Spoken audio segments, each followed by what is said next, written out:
So first IR censor వచ్చినప్పుడు ఏంటంటే మనకి డోర్ క్లోజ్ అవ్వాలి, నేను ట్రైన్ ఎంటర్ అవుతుంది కాబట్టి.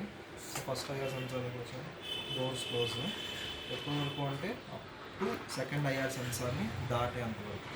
సో వన్స్ ట్రైన్ దాటి వెళ్ళిపోయిందంటే డోర్స్ క్లోజ్ అవుతుంది. ఎనీ డైరెక్షన్లో వర్క్ అవుతుంది.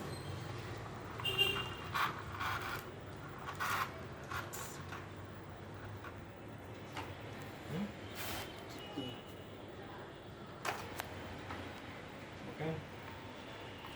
సో ఏంటంటే ఐఆర్ సెన్సార్ ఎలా వర్క్ అవుతుందంటే, నార్మల్గా ఐఆర్ సెన్సార్ మీద ఆబ్జెక్ట్ వస్తే సర్వో మోటార్ అనేది 0 degreesకి వెళ్ళిపోతుంది, అంటే క్లోజ్ అయిపోతుంది. Servo motor.